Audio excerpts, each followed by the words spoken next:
Welcome everyone to the third video in the LibraScope month of Super Nintendo Classics. We're once again stepping back in time a bit to The Legend of Zelda: A Link to the Past, which was released just a few months after Super Mario World, and therefore just a few months after the Super Nintendo itself in the US. It's amazing that this game is one of the earliest titles on the console, since it arguably uses the extra space, new tools, and graphical horsepower better than most of the rest of the library. Link to the Past was the other game from this month of which I played quite a bit as a kid. I knew a few other kids that had owned it, so I got the chance to borrow it a few times. I never actually beat it, though there was once when I was around 10 or 11 years old where I got all the way to the 7th dungeon. Well, the 10th dungeon if you include the 3 pendants. I'm fairly certain the game was my first exposure to Zelda, which I then spent an enormous amount of time on with Link's Awakening, Oracle of Seasons, Ages, and a bit later with Ocarina of Time and Wind Waker. If I really think about it, Link to the Past is definitely one of the strongest games in the series. It's not perfect, but it does several things that are either rather uniquely well suited to the rest of the game's design, purposefully avoid getting in the player's way, or simply suit my personal preferences with Zelda-style games. Speaking of my personal preferences, I should make a few things clear. Firstly, I'm not big on Zelda plots. They're usually too long-winded for their own good, since at their heart they're simple, and the games love to recycle a lot of the skeletal structure. That's understandable, and I don't think that's a bad thing, but since that's what the series chooses to do, it's generally best when they emphasize what makes that game's story unique and keep everything else relatively brief. In a game like Wind Waker, I don't need a bunch of text boxes describing how Link is the chosen hero and how previous Links have saved the lands for generations. Just tell me why the world is now covered in water and focus on the fact that Zelda seems to be missing from the story entirely initially. A lot of the other titles inundate players with the same tired, self-important ideas as if repeating it all in great detail is a necessity every time. But in reality, nobody will be lost if you don't explain it all beyond a text box that says something like, "And so the cycle continues, with Ganon destined to ravage the world if Link and Zelda cannot stop him once more."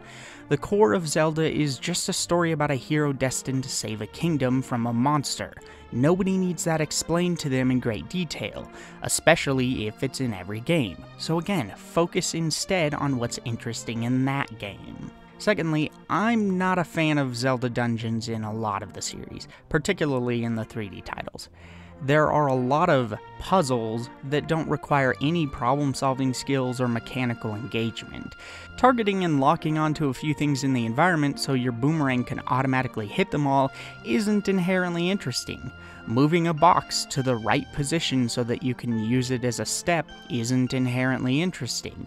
Zelda Dungeons are often bogged down with this sort of design, and love shoving tools at the player that serve as little more than a colorfully designed key for an equally colorful lock.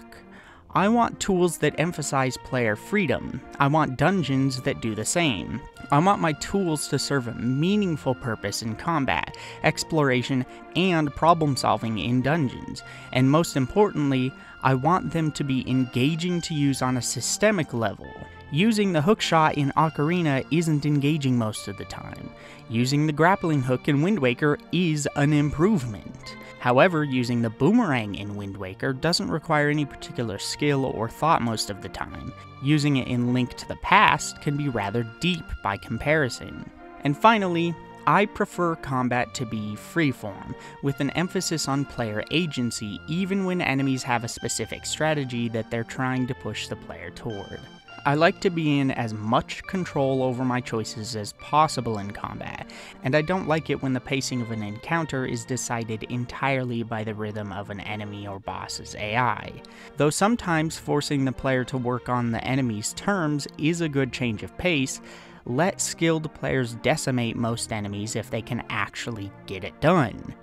Make them challenging because they're dangerous or intelligent, not because they require eons of waiting for weaknesses to become accessible. I want dungeons to feel like they're a way to aid in my exploration out in the world, and a way to test specific tools and techniques I've gained along the way in interesting ways. I want combat to be engaging, varied, and give the player options for control over the fights. And I want the story to stay out of my way, rather than trying to be grander than it needs. Link to the Past is not my favorite Zelda game. Link to the Past doesn't individually do every single one of these things better than every other Zelda game, but the whole of Link to the Past gets closer to that trifecta than any other game in the series. The thing that has always engaged me the most about Link to the Past is the exploration. The world in this game has just the right amount of space dedicated to combat gauntlets, tricky secrets, and set pieces to help give it flavor.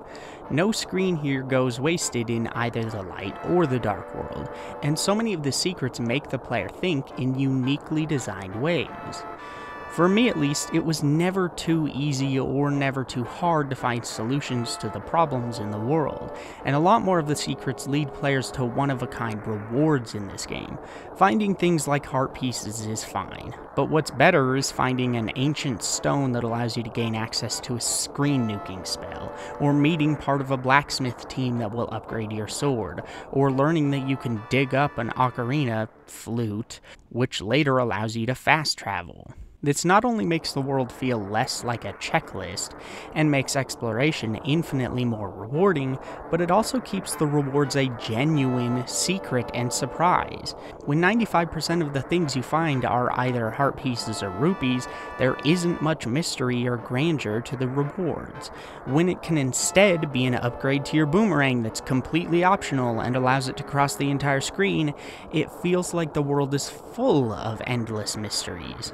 This world isn't too small, it isn't too big. It's easy to explore, but not to the point of mundanity. And these secrets really emphasize the quality of the world. The dungeons also hit the same note, and are some of the most varied in the series in terms of basic design. Some of the dungeons take no longer than 15 minutes. A couple of the others expect close to an hour from you. But they rarely overstay their welcome or fall into a rhythm of bland repetition. One may be primarily made up of 4 interconnected rooms that have an upper and lower floor. Another might be extremely linear and focus on intense single-room puzzles or challenges. You can do some of the dungeons out of order as well, and there's a healthy emphasis on interesting enemy encounters and gimmicks. Puzzles in dungeons are simple, sometimes a bit too simple, relying more on the player to just sort of see a thing, or have a thing in their inventory. But the simpler puzzles are almost always so swift to complete that they don't get frustrating to deal with anyway. The dungeons in this game are mostly very concise, which, as someone who doesn't really like Zelda Dungeons near as much as the rest of the adventure, gave me just enough of that concentrated brain tease design, and then let me finish up with a simple but great boss and leave. I did get stuck in a few places, sometimes my fault because I forgot about a door or something, sometimes because conveyance was a bit poor, and once or twice because a puzzle was a bit too much for me. But I always figured it out in the end and never had to spend more time than I was willing to.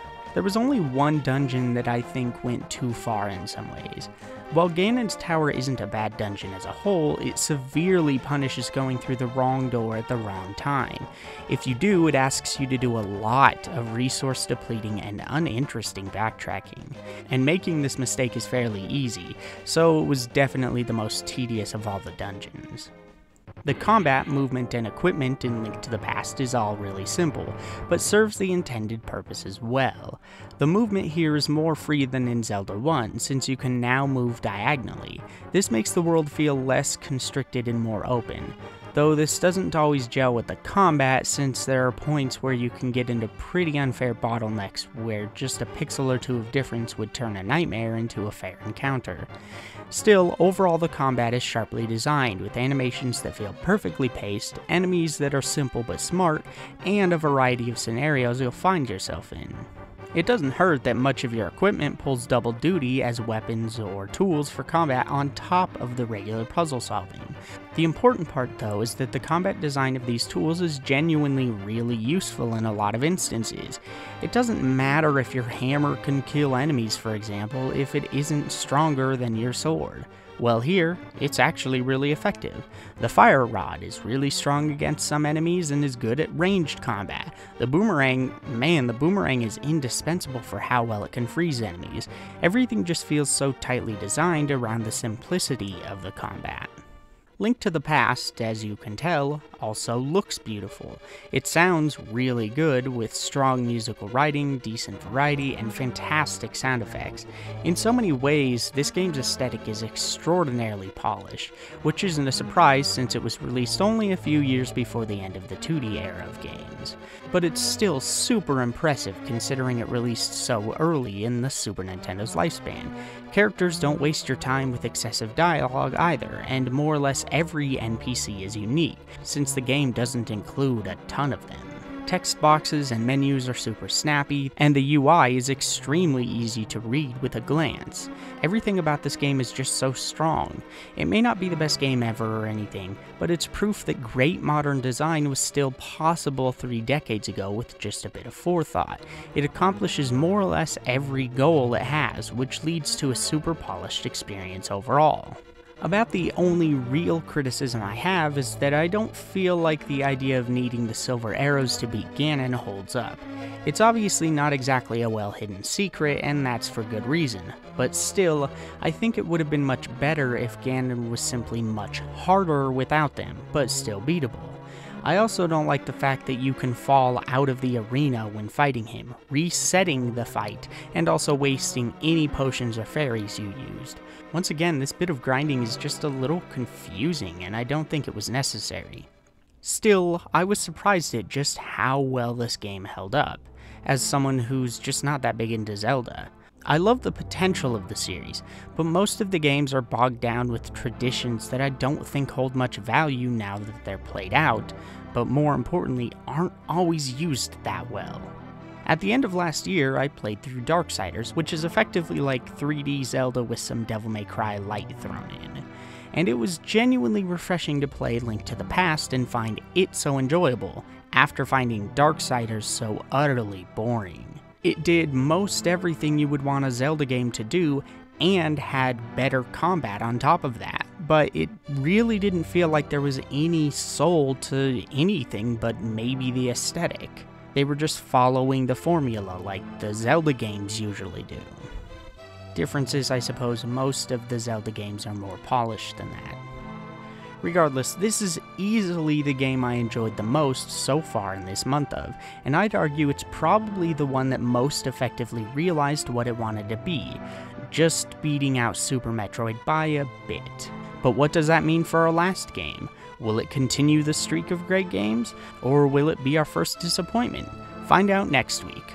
With that said, what do you guys think? Do you like Link to the Past? Is it your favorite Zelda? If not, what is and why? Sound off in the comments below, and I'll see you next time.